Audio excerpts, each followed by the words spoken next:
It's time to open up the NFL six-pack mailbag questions post-trade deadline pre-week 10. Jacoby Brissett named the starter. Is it time to anoint Drake Maye? And a whole lot more coming at you right now. This is Locked On's NFL six-pack. 6 bold takes from 2 guys who just flat out know football. NFL experts Matt Williamson and Brian Peacock bring pure NFL talk. Great takes, no fluff. Just honest football talk. Crack one open. It's NFL Six-Pack on the Locked On Podcast Network. Your team every day. Welcome to the NFL Six-Pack. Brian Peacock and Matt Williamson at BD Peacock at Williamson NFL. That's where most of the questions are coming from on today's program. You can always drop a question as well on the YouTube comments. And, of course, subscribe while you are there. And, this episode, as are all Thursday episodes, brought to you by Prize Picks. And right now at Prize Picks, a special offer for our listeners. Download the Prize Picks app today. Use code LOCKEDONNFL. Get $50 in lineups after you play your first $5 lineup. I want to start today's six-pack of mailbag questions and we got some trade deadline stuff to get into here, but very interesting timing. And Lewis has this question about whether or not and I don't have a solid answer here, but I have an inkling about this one, Matt. Did the Arizona Cardinals try to trade Kyler Murray before the deadline and were unsuccessful because about 10 minutes after the deadline, it was announced that Jacoby Brissett was going to be the starter going forward, whether or not, or at least going to be the starter. And it wasn't about if Murray was injured. But then there was a report about Murray being injured, which no doubt came from the agent right after that as well. So this whole situation with Murray and Brissett and the Arizona Cardinals is fascinating to me.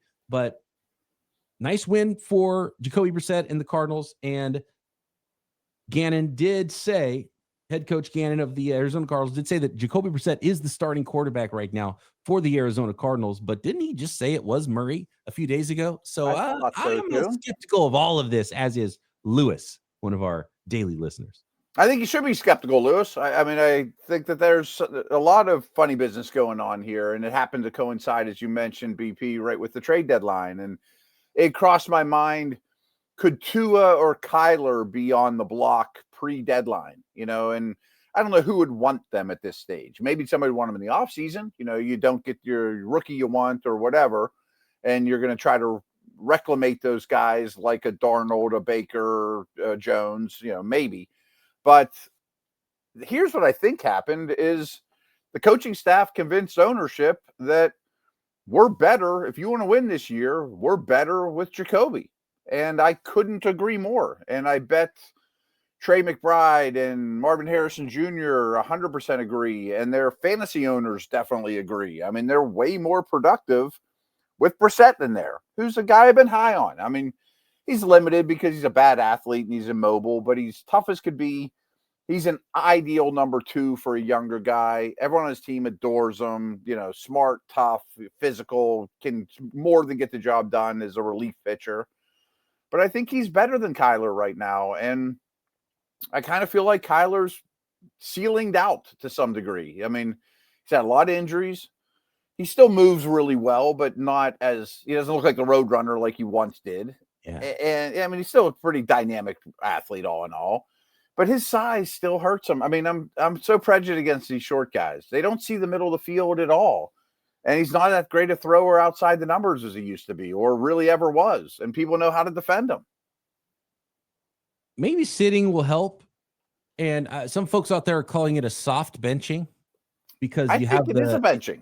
You have the injury excuse. I think it's a hard benching. I think it's yeah. But I think Murray's people are right. And so if I have this correct, and I'm guessing this correctly, I think that they waited until the deadline was over to name Brissett the starter, and they were certainly listening to offers, if not calling other teams to see if there was an even better reason in trading Kyler Murray, because you don't say that Kyler Murray's the starter and then say that Brissett's the starter 10 minutes after the trade deadline. That's, something's definitely up there. And then the news of the injury coming out after that, because the report was whether or not it's not injury related. That was basically what Gannon said, right? Is like, let me make sure. Let me pull this up. I have the quote it's so deep in my list of questions and everything going on right now around the NFL and all the notes about the trade deadline. If I can find the actual quote, you know what? I'm not going to find it quick enough, but essentially the quote was, Gannon, it was basically like, yeah, whether he's healthy or not, but Brissett is going to be the starter right now. Yeah, and that wasn't the case before. And so the information of Murray's injury came out after that. And when you see something come out from Ian Rappaport, generally those things come from the agents. And so I think what happened as, okay, so your guy gets benched. And so what you do, you go and say, oh, well, this was going to be a 4 to 8 week injury. And so you throw that out there because you want your client to look good and make it feel like a soft benching or a non-benching when it actually truly is an actual benching of Kyler Murray. And I think he was available at the trade deadline. Doesn't really make sense for a lot of teams to add him, but maybe he's a stopgap for the New York Jets next year. Maybe Raiders, a Pittsburgh Steeler. You know who's going to actually, if we can derail this really quick, you know who's the future Pittsburgh Steelers starting quarterback? It's Mac Jones. I don't think. No? I don't know. We can work a deal out. If Aaron Rodgers is gone next year, he's coming back. You think he's coming back again for another? I don't know, but I think he's enjoying his stay here. Okay, and doing well. Seems like a good spot for him. Yeah. But I could see Kyler. I could see Mac Jones with the Steelers because they might be drafting a little too late to go get their top quarterback again, which is kind of the thing where the Steelers always are, right? We'll throw that out there. A lot of those conversations we'll have in the offseason. We agree Kyler will be one of the 32 starting quarterbacks next year, though. I don't think it'll be Arizona, though. Correct. I agree both of those statements. Okay. Yeah, I think so. And now but this begs the question, big picture, Brissett helps you win now. Great. But I'm not sure he's going to be one of the starting 32 starters. I don't think he will be. Now the Cards have a quarterback need. Brissett might start week 1 because the other guy's not ready that the Cardinals drafted or something like that. Maybe. But he's not the answer. He's not the starter that they expect. Yeah. The plan. And to be honest with you, I don't know that Murray doesn't start another game for the Cardinals either, because I don't think that Brissett in like 6 weeks would be like, oh, that's all they needed was Jacoby Brissett, and they just rattle off 6 straight wins and they're competing for the NFC West title. I don't think that's necessarily a possibility. It'll be bad enough at some points on offense. They're run into some tough defenses, and Murray gets one more shot before he's gone. There's a chance this goes back and forth, which is not a good thing. Yeah, and if you're Murray, you want to be 100% healthy before you get back on the field and show the league what you are before that new team comes calling anyway. Agreed. Yeah, you got to move off of Murray if you're the Arizona Cardinals at this offseason at the very latest, because you can't keep doing the same thing. You can't just do it over and over. Yeah. My last note, though, is I'm shocked the ownership signed off on this to bench Murray, considering the investment. I don't know. I think the. But if you want to weigh in, I think it was like, look, maybe a team tries to trade for him. You have to be prepared for that. Deadlines make deals. Deadlines might have made this benching. It's like, look. I think you're on something. We have to know what our answer is going to be. And our answer should be, yes, he's available. And you have to convince ownership of that. And once you do that, you've convinced your ownership that he's not the starter. That he's not the guy. Yeah. Good point. Cardinals season saved? I don't think so. I don't think so. I still think they're 4th in the division. You put up 27 points against the worst defense, second worst defense in the NFL. Congratulations. Still afloat, though. Hasn't sunk yet. It was a bigger move than Brissett is just getting your first round pick in Walter Nolan on the football field. That was huge. Looks great. It was an even bigger difference, I think, than Jacoby Brissett. But Jacoby Brissett at least raises your floor a little bit, I think. And it's different. It's at least different for the Arizona Cardinals. I feel bad for Cards fans because it's just been the same hope every single year. You got to change that. Got to change that formula. Yeah, and they're not going to be in an easy position to get to the 5th pick in the draft to get a quarterback either. Speaking of Kyler Murray and Mac Jones' future team, Pittsburgh Steelers, what did they do to fix things on the defensive side of the ball? And how come they didn't make a move at the trade deadline? Next. Today's episode of NFL Six Pack brought to you by Mizzen and Maine. You know the saying, look good, feel good. The problem is that most dress clothes only check one of those boxes. They look sharp but feel stiff, hot, high maintenance, collar never feels right.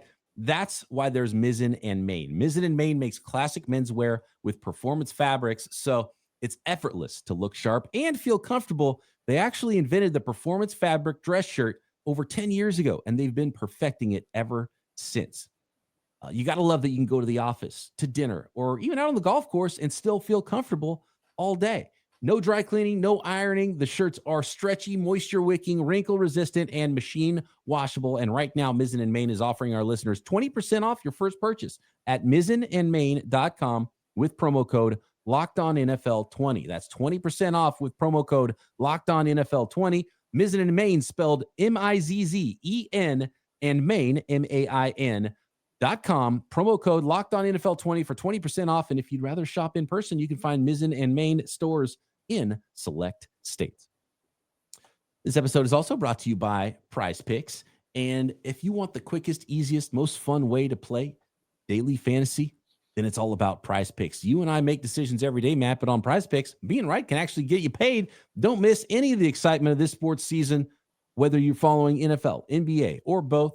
There's no better time to jump in on the action at Prize Picks. And if you haven't tried it yet, Prize Picks is super simple. You just pick more or less on at least 2 player stat projections. And if you get them right, you win. It takes less than 60 seconds to make your lineup, and you can play anywhere Prize Picks operates, including California, Texas, and Georgia. And it could not be easier. Again, pick 2 or more players. Let's go more on Patrick Mahomes passing yards. And how about more on Steph Curry to points, threes, whatever it is. You can stack features as well. It's a game changer to stack now on Prize Picks. More on Steph's points, threes, and assists all in the same lineup. So download the Prize Picks app today. Use code LockedOnNFL to get $50 in lineups after you play your first $5 lineup. That is code LockedOnNFL for $50 in lineups after you play your first $5 lineup. Prize Picks, it's good to be right.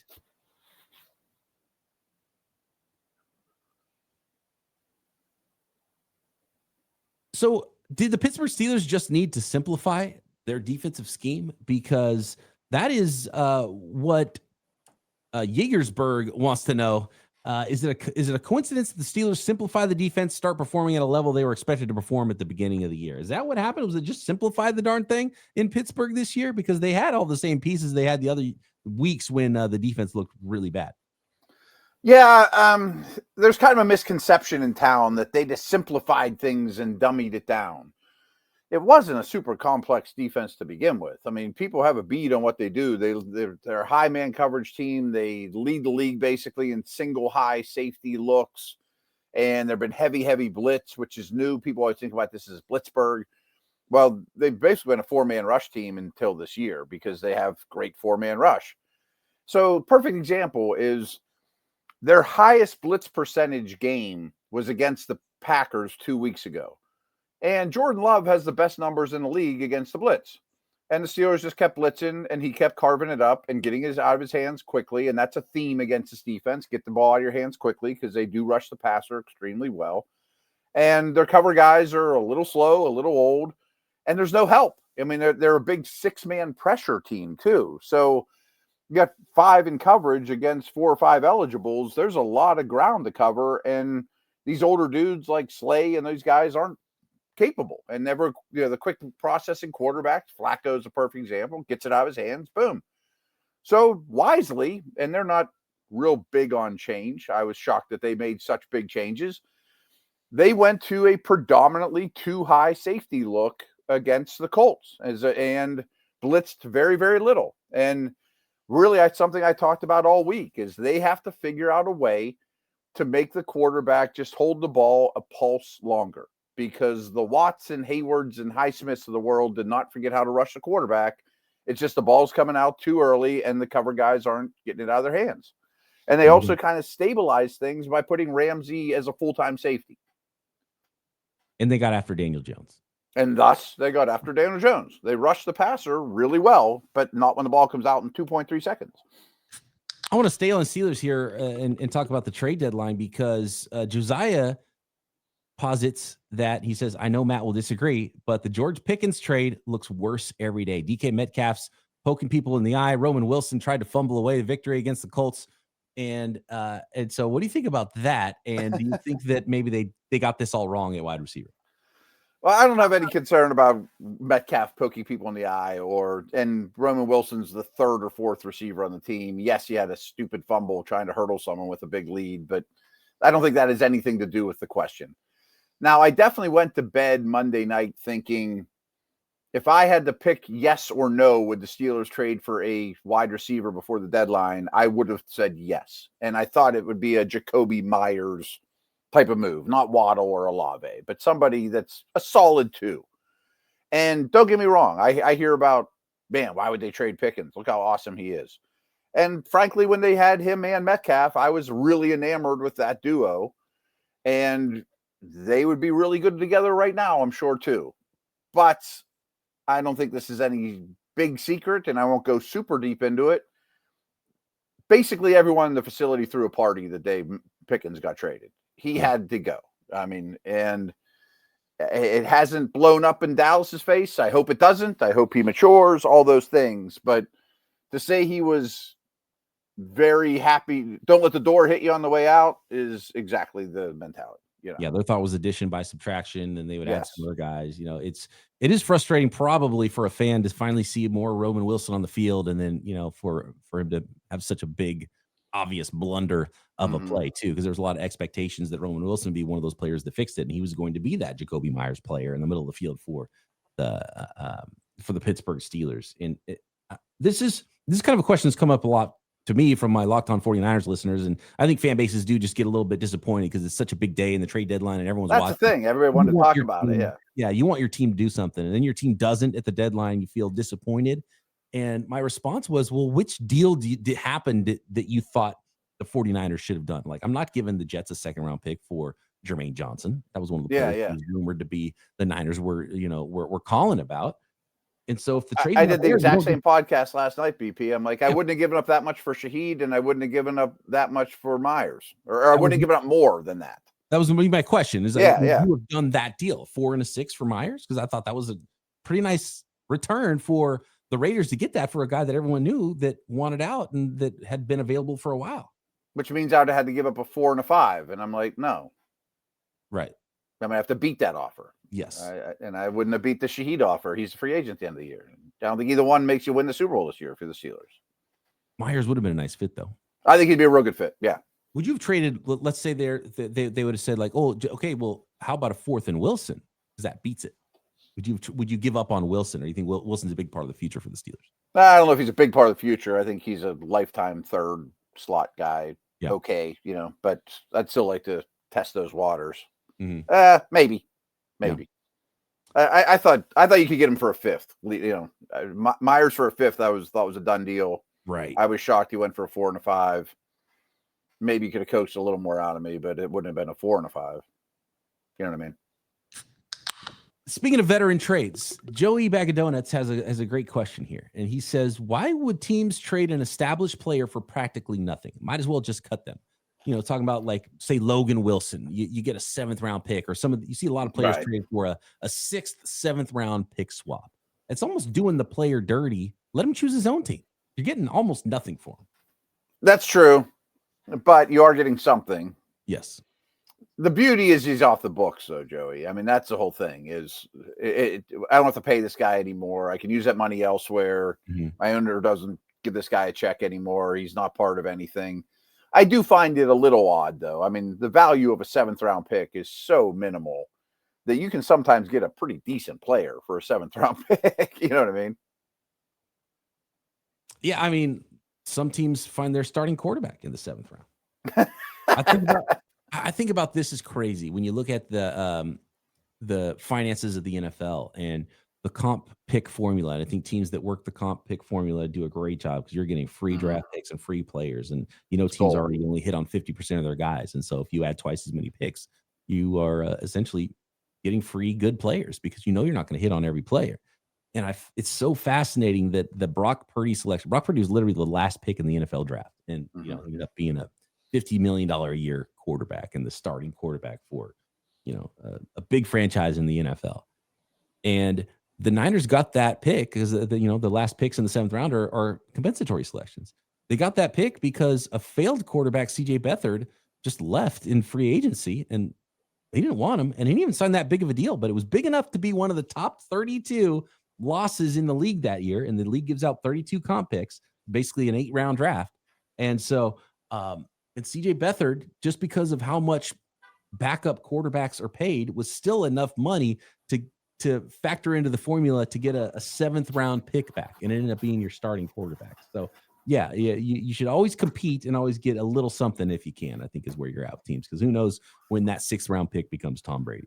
Absolutely. And you package them up to get in the 5th round or whatever, or you trade that guy for someone else's veteran. You trade that pick to get someone else's veteran that's at a position you need. And I'm sure some Steeler fans are probably just listening now going, boy, you're really haggling over 4th and 5th and 6th for Jacoby Myers. I'm like, I just want to take as many bites. The best drafting teams are the ones that make the most picks.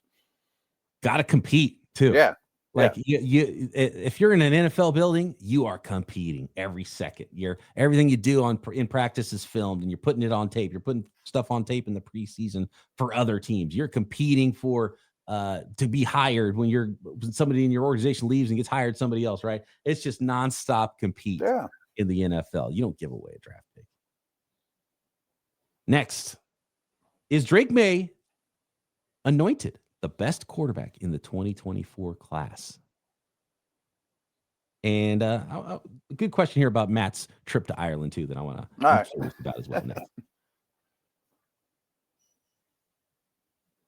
This episode of the NFL Six Pack brought to you by Game Time and the Game Time app. And with the NFL season back, NBA season back, there's nothing better than being in a stadium and surrounded by fans cheering on your team. But let's be honest, getting tickets can be a hassle between queues, login screens, prices jumping at checkout, super frustrating. And that's why I use Game Time. Game Time is the app that gives the advantage back to fans. Game Time is fast, easy, backed by the Game Time guarantee. You'll always get 100% authentic tickets delivered on time at the best price, and all fees included. So the price you see is the price you pay. I love the Game Time app. I always check the Game Time app before I go to any event. I've used it for tons of concerts. You can go to comedy shows, and of course, tickets for your favorite games and your favorite teams. And you pull up the Game Time app, and just a couple taps, you find amazing deals. Saw some earlier today talking your favorite NFL games as low as $100. So download the Game Time app, create an account, and use code LOCKEDONNFL for $20 off your first purchase. Terms apply. Again, that's promo code LOCKEDONNFL for $20 off. Swipe, tap, ticket, go. Download Game Time today.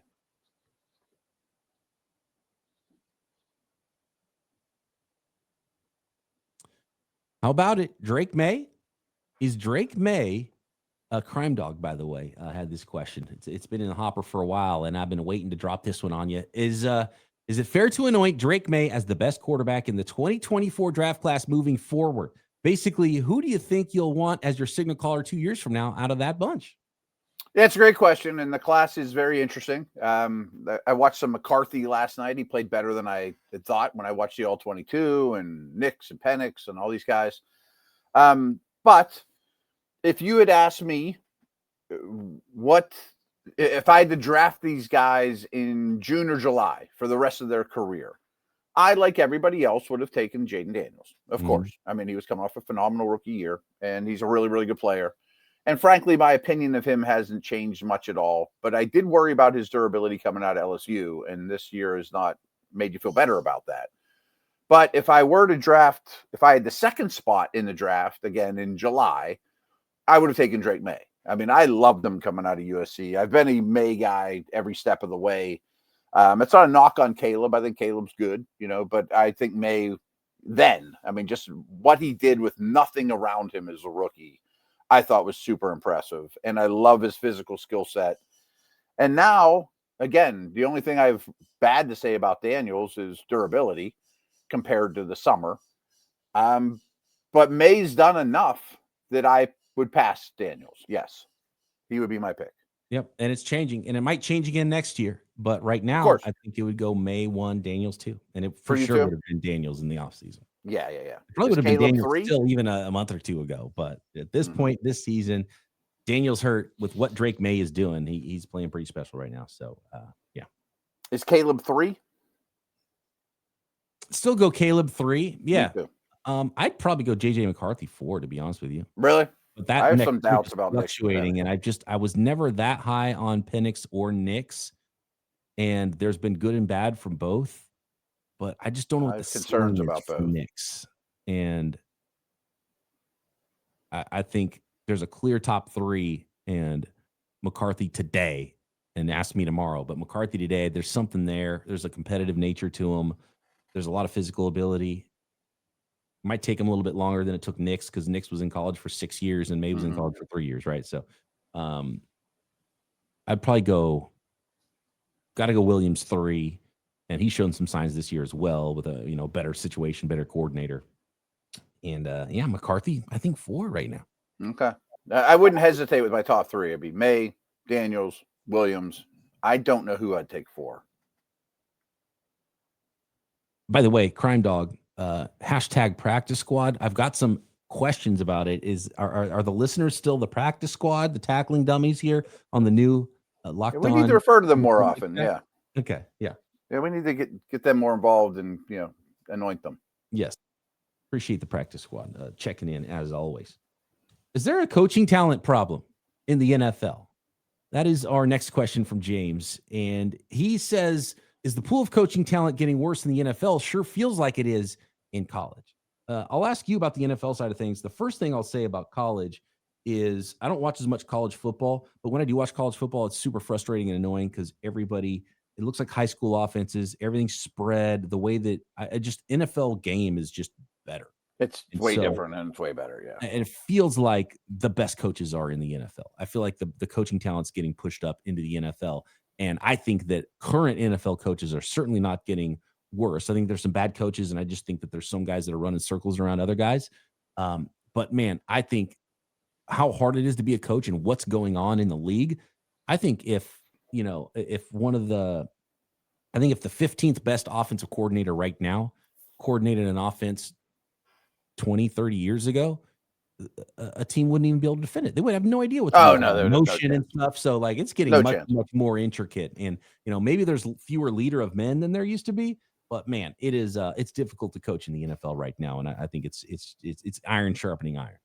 That's what I was going to say too, is I don't know if they're better leadership than Parcells and Knoll and Lombardi and all those dudes. Probably not. But I definitely think, much like technology on this planet, the scheming on both sides of the ball is moving at a bazillion time faster rate than ever in a good way. And it's why quarterback's so important, because it's schemes are more intricate now. Offenses are more difficult. The verbiage is long. The defenses are doing more to confuse the offenses as well on top of that. So you've got moving parts on both sides of the football. So the quarterback has to know what's going on at all times and how to read that. And there's less practice time and more player movement than there used to be too. You have the same team together for half the less practice time thing is huge. Yeah. And there's much more moving parts. 1,000%. Players. Yeah. Coaches getting poached, moving. It's much more movement in the NFL. But you're 1,000 times right. I mean, maybe the 30th best offensive coordinator would have the best offense in the league not that long ago. People might adjust to it, but they'd be like, what on earth am I doing with this? Exactly. Here's a fun one. We'll end it. We have a minute here. And appreciate all the questions. Apologies to the ones we didn't get to. We always get a ton of great questions. You can always get involved on Twitter at BD Peacock, at Williamson NFL. Now the trade deadline has calmed down. We'll probably have some more episodes. We're able to get even more questions, not just on the mailbag days too. So I want to hear from the listeners, the practice squad, the tackling dummies, all the everydayers out there on YouTube comments as well. Make sure you subscribe while you are on YouTube or wherever you're listening to your podcasts. And again, apologies to the hiccups that happened with the new name and logo change. For some reason, Spotify crashed on us. And so getting that feedback for you. And so apologies to those Spotify listeners that lost the feed there for a while. It was out of our hands completely. And let's go to a question about your travels in Ireland, because I kind of wondered this as well. And Jared asked the question, what was the best thing Matt ate while he was overseas a couple of weeks back? My response to him on Twitter was beer, because I know you had a lot of that But I'm interested to hear about the cuisine in Ireland. Well, I hope I don't offend Irish folks, but I never had a real Irish breakfast. And some of the people I was over there did, and there's a lot of varieties of meats and potatoes and all kinds of good stuff. And a lot of people really enjoyed like a real hearty Irish breakfast. And I usually just had like a breakfast bar in my room or was busy working or whatever. And I will say most of these kind of events, like the Combine, the Steelers will take you out to a very nice dinner. Well, in this case, they didn't. We were just busy and we weren't there as long. And there's a game day. And, it wasn't as much leisure. I was in the bar a lot. I mean, mostly broadcasting, but so I ate a lot of the bar food that was there. I had a burger, I had wings, stuff that's good or fine no matter where you go. And I also joked with my buddies. I'm like, I don't feel like I'm hungry here for some reason. First off, my clock was really off the whole time. I never knew if it was breakfast, lunch, or dinner time. And I kept making the joke, like, I think each one of these Guinnesses has a little leprechaun sandwich in the bottom of it. Like it's a heartier beer than I usually drink. And it's like, I'm kind of full from all these Guinness. I'm not hungry. But unfortunately, the few things I did have that were pretty Irish, I wasn't real fond of. And my favorite meal, without question, was after a bunch of Guinness, realized I had hardly eaten it all that day. Five Guys. I took back, which they have here, took back to the hotel, didn't even realize, and I'm not even sure if I ordered it, but it ended up being a triple decker. There was an extra patty on it. I didn't realize until I got home, and I was thrilled about it. It was this giant sloppy burger, and it was delightful. But I could get that right down the street. The best food in Ireland, a 3-patty 5 Guys. Right. And so I was right. Beer was the best thing you ate in Ireland. That I consumed, yes. Is the Guinness poured differently? Does it feel like a different experience? Yeah. So in training camp, we all go to Sharky's. I've mentioned Sharky's, which is just a Latrobe bar. Yeah. And there were some Irish folks that came over, pumping up this game. And we took them to Sharky's and they ordered a Guinness and they almost spit it out of their mouth. They're like, wow, what is this? You're calling this Guinness over here? It's that and it offended them and they would not drink it. They laughed. I mean, I ended up drinking Miller High Lifes with them. I'm like, here, try this. And they thought that was a joke too. But it's very different. And I had only had I haven't drank Guinness much before I went over there. But when in Rome, I did. They pour it. Everyone, wherever you go, even in the hotel lobby, everyone pours it exactly the same. They fill it to this one little level, and then they walk away from it for a minute or two, and then they come up and top it off, and they're all beautiful and perfect, and they're like creamy, and it's different there than here. And I know I can't describe that, but everyone told me that before, and I'm like, no, it's not. But it is. Interesting. All right. Well, now it got me interested because I do like a Guinness, and if it's even better, it might be worth the trip all by itself. Yeah. All right. There you go. Thanks, everybody, for getting involved in this week's mailbag. Make sure you're subbed up, and Matt and I back Friday making our 6-pack of picks for Week 10 right here on the NFL 6-pack.